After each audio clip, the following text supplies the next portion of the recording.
Em nome do Pai, do Filho e do Espírito Santo. Amém.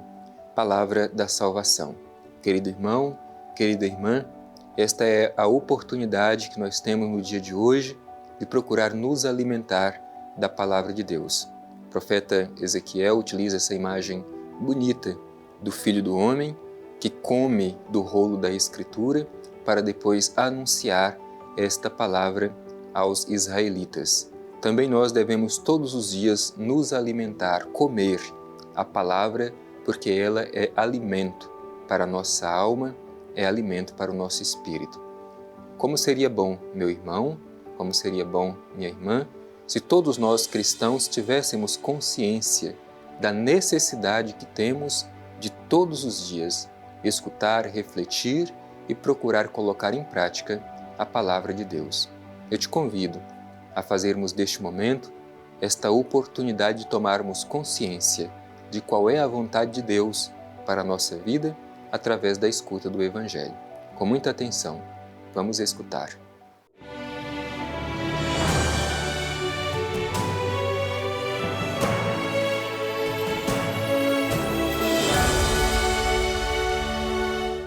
Proclamação do Evangelho de Jesus Cristo segundo Mateus.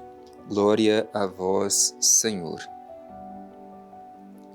Então Jesus disse aos seus discípulos: Em verdade vos digo que o rico dificilmente entrará no reino dos céus. E vos digo ainda, é mais fácil o camelo entrar pelo buraco da agulha do que o rico entrar no reino de Deus. Ao ouvirem isso, os discípulos ficaram muito espantados e disseram: Quem poderá então salvar-se? Jesus, fitando-os, disse: Ao homem isso é impossível, mas a Deus tudo é possível. Pedro, tomando então a palavra, disse: Eis que nós deixamos tudo e te seguimos. Que receberemos? Disse-lhe Jesus: Em verdade eu vos digo, a vós que me seguistes, quando as coisas forem renovadas e o Filho do Homem se assentar no seu trono de glória, vos assentareis, vós também, em 12 tronos para julgar as 12 tribos de Israel. E quem quer que tiver deixado casas, irmãos, irmãs, pai, mãe, filhos ou terras por causa do meu nome, receberá muito mais e terá em herança a vida eterna. Muitos dos primeiros serão últimos, e muitos dos últimos serão primeiros. Palavra da salvação. Glória a vós, Senhor. Querido irmão, querida irmã, o Evangelho que nós ouvimos hoje é uma passagem muito forte. Sobretudo nos fala sobre a necessidade de ter um coração disponível para o seguimento de Jesus.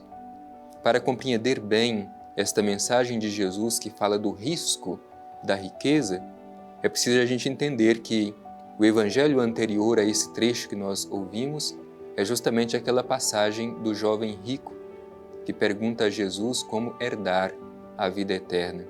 E no final, Jesus diz que é necessário que ele vá, venda tudo o que possui e dê aos pobres. E ele voltou angustiado porque era muito rico.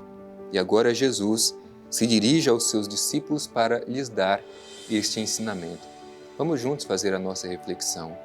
Jesus também dirige esta mensagem a cada um de nós. Pode ser que muitas vezes estejamos apegados a coisas ou pessoas, de modo que isso nos impeça de sermos totalmente disponíveis para que o projeto de Deus se realize em nossa vida. O Evangelho começa dizendo: Jesus disse aos seus discípulos: Em verdade vos digo que o rico dificilmente entrará no reino dos céus. Primeiro é preciso considerar que não se trata da riqueza pela riqueza, mas do risco do modo como que nós usamos dos bens materiais. Muitas vezes a gente pode tirar Deus do altar do nosso coração para colocar a nossa confiança simplesmente naquilo que nós possuímos. Portanto, este rico que diz o Evangelho aqui é aquele que é apegado aos bens materiais a ponto de colocar a sua segurança nas coisas deste mundo e não em Deus. É isso que o Evangelho deseja nos ensinar. Quando o Evangelho diz esta expressão, é nessa perspectiva. Difícil o rico entrar no reino dos céus, isto é, aquele que é apegado às coisas materiais a ponto de fazer com que estas coisas se tornem o Deus de sua vida. Portanto, não entram na dinâmica do reino, que é amor, que é fraternidade, que é justiça, que é busca de comunhão entre os irmãos e irmãs. E Jesus chega a mostrar este risco com esta expressão forte e hiperbólica. Vos digo ainda, é mais fácil o camelo entrar pelo buraco da agulha do que o rico entrar no reino de Deus. Não porque Deus queira, mas porque este que é apegado aos bens materiais, ele se recusa a entrar nessa dinâmica do reino, que é amor, que é justiça, que é fraternidade. A sua única preocupação é acumular coisa, acumular bens que perecem, que passam e que se perdem. Por isso, cada um de nós precisa também se deixar ser provocado. Como nós nos relacionamos com as coisas que possuímos? Será que não estamos demasiadamente apegados a ponto de colocá-las no lugar que somente Deus deveria ocupar na nossa vida? E aí o Evangelho vai dizer da reação dos discípulos diante desta expressão de Jesus. Ao ouvirem isso, os discípulos ficaram muito espantados e disseram: quem poderá então salvar-se? Quem poderá então salvar-se? E aí Jesus responde muito mais com o seu olhar do que propriamente com as suas palavras. O Evangelho diz, fitando os olhos dos discípulos. Podemos imaginar quanta ternura, quanto amor neste olhar de Jesus para os discípulos para dar esta resposta à pergunta: quem poderá se salvar? E diz Jesus no Evangelho, ao homem isso é impossível, mas a Deus tudo é possível. Ao homem isto é impossível, mas a Deus tudo é possível.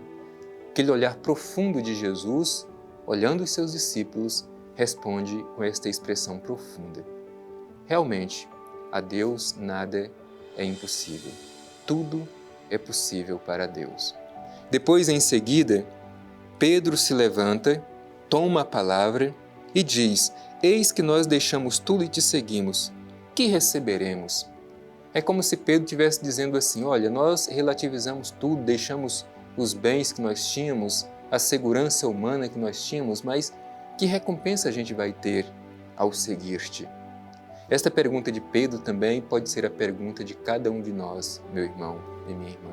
Muitas vezes, quando a gente não tem consciência de que nós já recebemos o tudo da nossa vida, que é Jesus, a gente vive a nossa experiência religiosa, mas ainda em busca de algum tipo de recompensa. Por isso, muitas vezes, nós instrumentalizamos a religião. A gente vive a experiência religiosa, mas a gente quer receber algum tipo de coisa em troca. Nem que seja um reconhecimento, nem que seja um elogio, mas a gente sente necessidade de ter recompensa. Por isso, a pergunta de Pedro também pode ser a pergunta de cada um de nós. Eis que deixamos tudo e te seguimos. Que receberemos? A resposta de Jesus é interessante. Diz assim Jesus: em verdade eu vos digo, a vós que me seguistes, quando as coisas forem renovadas e o Filho do Homem se assentar no seu trono de glória, vos assentareis, vós também, em 12 tronos, para julgar as 12 tribos de Israel. E aí conclui Jesus: quem quer que tiver deixado casas, irmãos, irmãs, pai, mãe, filhos ou terras por causa do meu nome, receberá muito mais. Portanto, a promessa de Jesus é que quem deixa tudo para segui-lo terá uma família maior e terá uma pátria muito maior. Esta família é a família dos que creem, é a família da fé, é a família dos seguidores de Jesus. Estes serão irmãos, irmãs, pais, mães, é uma nova família de Jesus pelos laços da fé. E esta nova pátria, que é a pátria celeste, iremos habitar enquanto caminhamos neste mundo como peregrinos, mas a nossa pátria definitiva é os céus. Por isso, quem deixa tudo para seguir Jesus vai ganhar muito mais, não neste plano terreno, mas junto de Deus. E o Evangelho que ouvimos conclui: terá em herança a vida eterna. Terá em herança a vida eterna. Aliás, o Evangelho tem insistido muito nos últimos dias, para quem tem acompanhado as leituras, esta insistência de não acumular tesouros neste mundo, mas tesouros no céu. É isso que termina o Evangelho nos ensinando. Receberá em herança a vida eterna. Por isso nos esforcemos, meu irmão e minha irmã, para, seguindo Jesus, relativizando todas as coisas materiais, disponibilidade para o seguimento de Jesus, com esta certeza de que em Jesus recebemos em herança a vida eterna, junto do nosso Pai de amor eterno.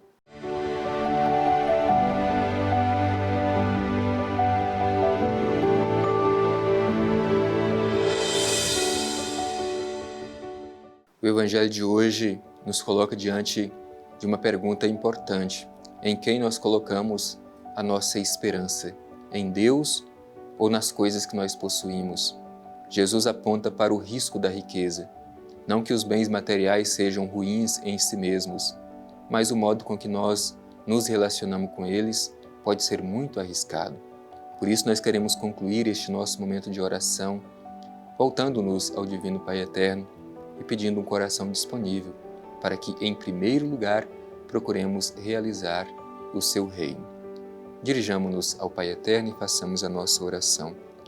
Pai Eterno, te pedimos no dia de hoje, interpelados por esta mensagem do Evangelho, um coração disponível para o seguimento de Teu Filho Jesus. Que saibamos, Pai Eterno, iluminados pelo Espírito Santo, realizar sempre em nossa vida o projeto do Teu reino de amor, com a plena certeza de que receberemos como herança a vida eterna. Assim seja. Amém. O Senhor esteja convosco, Ele está no meio de nós. Abençoe-vos o Deus Todo-Poderoso, Pai, Filho e Espírito Santo. Amém.